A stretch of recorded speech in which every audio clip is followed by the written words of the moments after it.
اس وقت وزیر اعظم عمران خان تحریک انصاف کے یوم تاسیس کے موقع پر پیغام دے رہے ہیں۔ کرکٹ کھیلی تھی تو میں اس نتیجے پہ بہت پہلے پہنچ چکا تھا کہ ایک قوم وسائل کی کمی کی وجہ سے تباہ نہیں ہوتی۔ قوم کے اوپر آپ بمباری کر دیں، اس کو جنگیں ہو جائیں، اس سے بھی قوم نکل آ جاتی ہے، لیکن قوم کرپشن کی وجہ سے تباہ ہو جاتی ہے۔ اور وہ کیوں ہوتی ہے؟ وہ اس لیے ہوتی ہے، اور کرپشن کس کی؟ دو قسم کی کرپشن، ایک تو نچلا سرکاری نوکر، پٹواری، تھانے دار، ایک تو یہ کرپشن کرتے ہیں، لوگوں کو تنگ ہوتے ہیں اس سے۔ لیکن جو کرپشن قوموں کو تباہ کرتی ہے وہ جب ملک کے حکمران، پرائم منسٹر، وزیر جب وہ کرپشن شروع کرتے ہیں، وہ قوم مقروض ہو کے تباہ ہو جاتی ہے۔ اور یہ ساری کہانی ہے، اگر آپ جیسے تیسری دنیا کہتے ہیں، ڈیولپنگ ورلڈ کہتے ہیں، آپ ایک ایک ملک میں چلے جائیں تو وہاں ان کے حکمران وہی کر رہے ہیں جو ہمارے حکمرانوں نے کیا اور تب کر رہے تھے جب میں نے یہ پارٹی بنائی۔ ملک کا پیسہ چوری کر کے، منی لانڈرنگ کر کے باہر لے کے جا رہے تھے۔ تو تب میں نے فیصلہ کیا اپنے دوستوں کے ساتھ کہ ہم ایک پارٹی بنائیں گے جس کا نام ہم نے انصاف رکھا، کیونکہ جب انصاف ہوتا ہے تو کرپشن ختم ہوتی ہے۔ انصاف کا مطلب قانون کی بالادستی، قانون کی بالادستی کا مطلب کہ کمزور اور طاقتور قانون کے سامنے ایک برابر، اور اس کا مطلب جو طاقتور کرپٹ لوگ جو ملکوں کو تباہ کرتے ہیں، جو ساری اس وقت ڈیولپنگ ورلڈ کو تباہ کر رہے ہیں، ان کے طاقتور کرپٹ لوگ، ان کو قانون کے نیچے لے کے آئیں۔ یہ تھی ہماری آج سے 25 سال پہلے وجہ میری طرح کے آدمی کو پولیٹکس میں آنے کے لیے، جس کو اللہ سب کچھ دے چکا تھا۔ باقی پولیٹیشنز کو تو پولیٹکس سے پہلے کسی کو نہیں جانتا تھا۔ میں تو سب پاکستان میں اس وقت بڑا نام تھا، کامیاب انسان تھا، ضرورت نہیں تھی پولیٹکس کی، اللہ نے دیا تھا سب کچھ میری ضروریات کے مطابق۔ وہ سٹرگل چلی ہماری 15 سال، 2 الیکشن بیچ میں آئے۔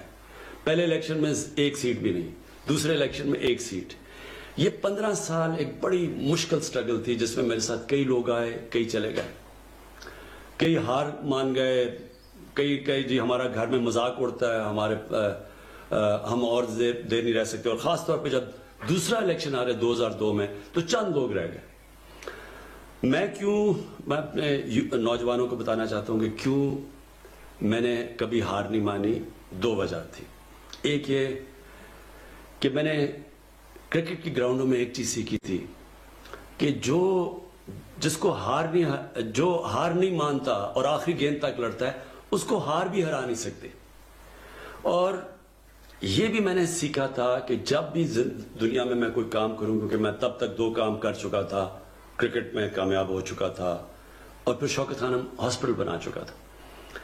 تو کامیاب انسان تب ہوتا ہے جب وہ جو کام کرنے کے لیے نکلے، جو خواب دیکھے، پھر کشتیاں جلا کے اس کی طرف جائے، پھر کبھی واپس نہ جائے، یعنی یا موت اور یا وہ کام ہوگا۔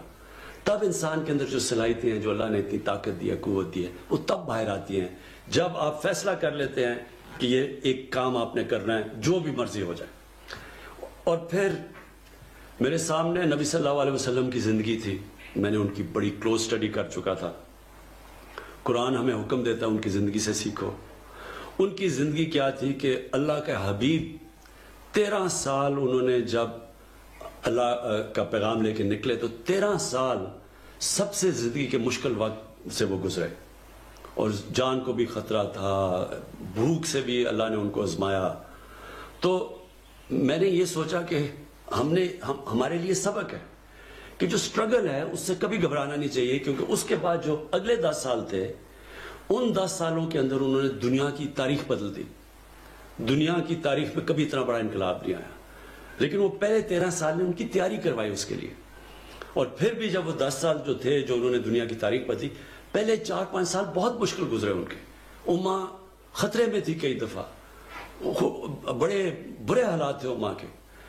تو میں بھی جب سٹرگل کر رہا تھا تو میں یہ سوچتا تھا کہ اگر وہ اللہ نے ہمیں دکھایا کہ اگر اپنے حبیب کو وہ سٹرگل کرا سکتے تو ہم بھی کریں گے۔ اس دوران میں پولیٹیشنز کو بڑے قریب سے دیکھا۔ تو میری سوچ میں 3 قسم کے پولیٹیشنز ہوتے ہیں۔ جو سب سے برے پولیٹیشن ہوتے ہیں، جو پولیٹکس عوام کا نام لے کے اقتدار میں آ کے پیسہ بناتے ہیں، اپنا پیٹ پالتے ہیں، کرپشن کرتے ہیں، یہ ساری دنیا میں اس طرح کے پولیٹیشنز کو برا سمجھا جاتا ہے. اس کے بعد کئی ایسے پولیٹیشن ہوتے ہیں وہ سمجھتے ہیں کہ اقتدار میں آ کے ہم اپنا بھی فائدہ اٹھا لیں اور ہم لوگوں کا بھی فائدہ کروا دیں. ایسے بھی زیادہ تر ایسے بھی پولیٹیشن ہوتے ہیں. اور پھر وہ جو بہت کم ہوتے ہیں جو پولیٹکس کو عبادت سمجھتے ہیں. اور سب سے بڑی مثال سرکار مدینہ کی ہے، کیونکہ انہوں نے تو ذات کے لیے کچھ کیا ہی نہیں. وہ اسی جدھر آئے اسی مسجد نبی میں رہے، جب بیت المال میں پیسہ بھی آ رہا تھا انہوں نے اس کی کوئی اپنی ذات کی نہیں سوچی. پھر ہمارا یہ 15 سال تک پہلا فیز رہا. میں ہمیشہ سمجھتا تھا کہ میں تب دوسرے فیز میں جاؤں گا، یعنی کہ الیکشن جیتنے کے فیز میں جاؤں گا جب عوام میرے ساتھ آئے گی. اور وہ میاں والی کا ماڈل تھا. میں میاں والی میں جب پولیٹکس 2002 میں آیا تو صرف بچے میرے ساتھ تھے اور تھوڑے سے نوجوان. آہستہ آہستہ نوجوان علاقے کے سارے میرے ساتھ آ گئے اور نوجوانوں کو دیکھ کے پھر آہستہ آہستہ جو سیاسی شخصیتیں وہ میرے ساتھ آنی شروع ہوئی. یہی ماڈل ہوا جب کہ 30 اکتوبر 2011 میں ہم نے مینار پاکستان میں پہلی دفعہ لاہور کے لوگ میرے لیے نکلے. اس سے پہلے میں کوشش کرتا تھا، لاہور کے لوگ نہیں نکلتے تھے.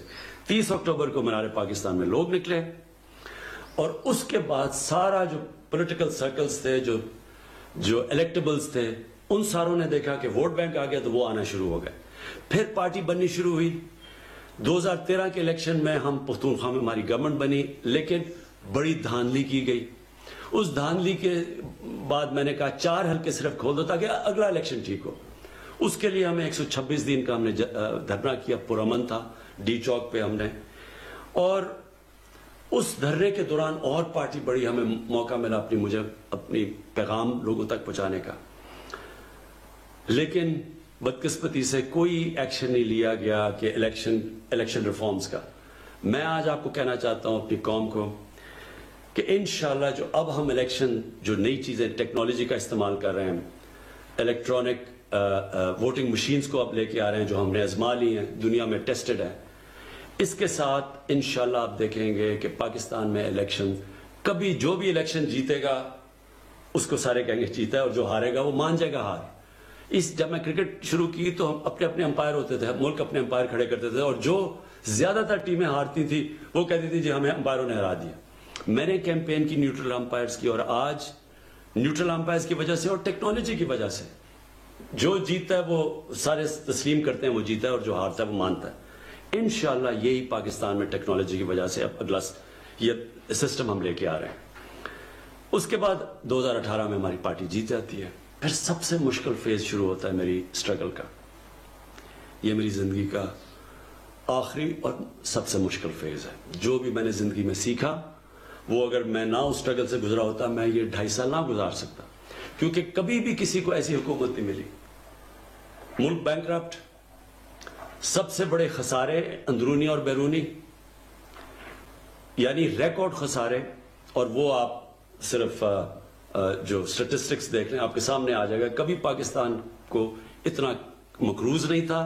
4 گنا 10 سالوں میں پاکستان کے قرضے بڑھے، 4 گنا پچھلی 2 پارٹیز کی وجہ سے.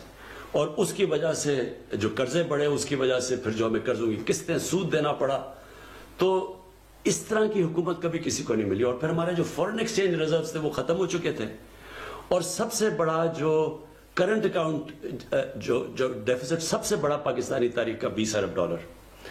تو اس کی وجہ سے بڑی مشکل سے ملک بچا ڈیفالٹ سے. ہمارے پاس پیسے ہی نہیں تھے قرضوں کی قسطیں واپس کرنے کی، اور جو ہماری کمٹمنٹس تھی باہر. اور ڈیفالٹ کر جاتا تو آج روپیہ جو 150 روپے پہ یا 154 کے قریب ہے، اس نے 200 250 300 کدھر پہنچنا تھا ہم نہیں کہہ سکتے، کیونکہ سارا فلوز بند ہو جانے تھے باہر کے. لہٰذا وہ بڑا مشکل وقت تھا جس میں ہماری سعودی عربیہ، UAE اور چائنا نے ہماری مدد کی. اگر وہ بھی نہ مدد کرتے تب بھی ہم ڈیفالٹ کر جائیں. اللہ کا شکر ہے. اب میں آتا ہوں کہ جو مجھے فخر ہے یہ 2.5 سال کی سٹرگل میں کدھر ہے پاکستان. جو ہمارا بیرونی ملک جو بیرونی خسارہ ہے، کرنٹ اکاؤنٹ جو ڈیفیسٹ تھا، وہ 2.5 سال میں پہلی دفعہ 7-8 مہینے میں سرپلس پہ جا رہا ہے. یہ بہت بڑا میری حکومت کی کامیابی ہے. اس کا مطلب کہ کیونکہ ہمارا اب وہ کرنٹ اکاؤنٹ سرپلس میں ہے اس کا مطلب ہمارے ریزروز بڑھ رہے ہیں، اس کا مطلب ہمارا روپیہ مضبوط ہوتا جا رہا ہے، لوگوں کو کانفیڈنس آ رہا ہے اکانومی میں. اس کی وجہ سے آج پاکستان کے اندر اللہ کا شکر ہے کہ کانفیڈنس اکانومی کی وجہ سے وہ شو کرتا ہے. ہماری جو سٹاک مارکیٹ اس نے بھی بڑا زبردست پرفارم کیا ہے. اور جو ہمارے شعبے آگے بڑھ رہے ہیں تیزی سے، کنسٹرکشن سیکٹر سب سے تیزی سے آگے بڑھ رہا ہے. پاکستان کی تاریخ میں سب سے زیادہ سیمنٹ کی سیلز ہوئی ہیں. اس کا مطلب ایکٹیویٹی، بزنس ایکٹیویٹی چل پڑی ہے. اور اللہ کرے ہمیں کورونا سے یہ ہم جو تیسرا ویو ہے اس سے ہم ٹھیک طرح ہمارا ملک آپ سب ہمارے ساتھ مل کے اس کا احتیاط کر لیں. تو جس طرح ہم اب جا رہے ہیں، اب پاکستان آگے بڑھ رہا ہے. ہماری لارج سکیل مینوفیکچرنگ آگے بڑھ رہی ہے. ہماری جو گاڑیوں کی سیلز ہیں، ہماری اس وقت جو ہمارے کسان ہیں، ہمارے کسانوں کے پاس سب سے زیادہ خوشحالی آئی ہے ہمارے دور کے اندر. ان کو پہلی دفعہ ہم نے گنے کی قیمت صحیح دلوائی ہے، ریکارڈ ان کو گنے کی قیمت ملی ہے، ان کو گندم کی قیمت سب سے زیادہ ملی ہے. آج دیہات کے اندر پہلی دفعہ ہمارا کسان خوشحال ہے. لیکن آگے ہم نے کیا کرنا ہے؟ آگے اب ہم نے، کیونکہ یہ قرضوں کا بوجھ پڑا ہوا ہے، ملک نے نکلنا کیسے ہے؟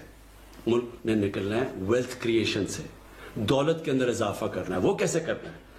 سب سے پہلے ہم 2 شہر نئے بنا رہے ہیں، ایک لاہور کے اندر، اور ابھی کوشش کر رہے ہیں سندھ گورنمنٹ کے ساتھ ملے ایک بنڈل آئلینڈ، اور پھر ایک لاہور کے اندر ایک سینٹرل بزنس ڈسٹرکٹ بنا رہے ہیں. اس سب سے گورنمنٹ پیسہ خرچ کیے بغیر private sector, public private partnership سے دولت میں اضافہ ہوگا، اربوں اربوں روپے کا اضافہ ہوگا، جس سے کنسٹرکشن انڈسٹری بھی اٹھے گی، جس سے لوگوں کو روزگار ملے گا.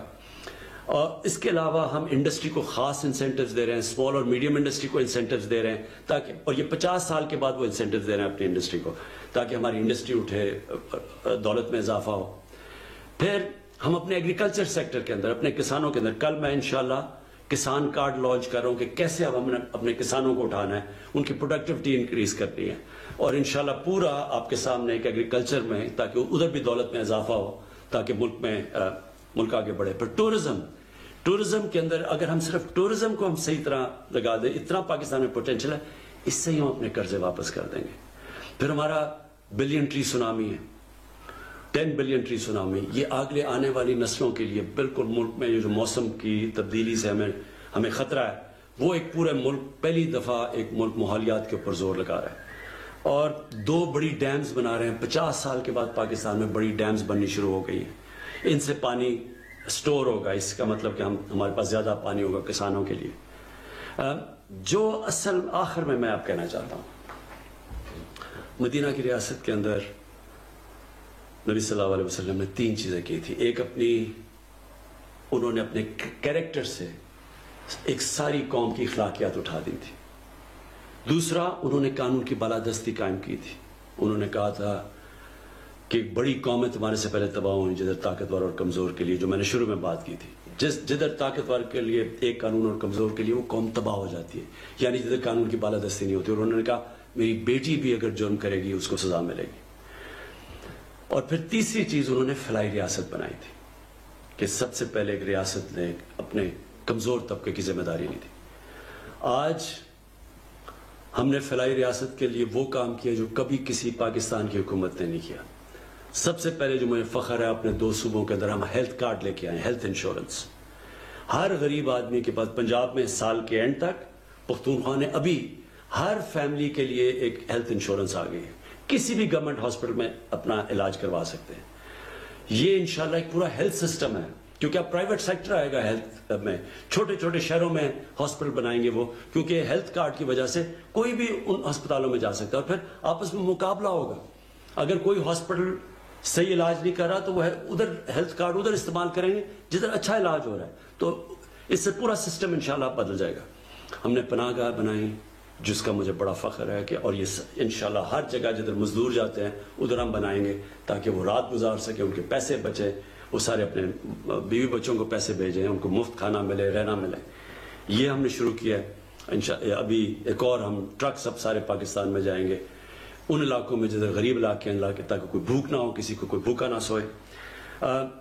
جو ہاؤسنگ ہے، پہلی دفعہ پاکستان میں اب ہم کمزور طبقے کے لیے گھر بنا رہے ہیں. اور یہ کبھی پاکستان میں پہلے نہیں ہوا، کیونکہ پاکستان میں وہ سسٹم ہی نہیں تھا، مورگیج فائنینسنگ ہی نہیں تھی، بینک قرضے ہی نہیں دیتے تھے. وہ ہم نے قانون چینج کیا بینکوں کے ساتھ بیٹھ کے.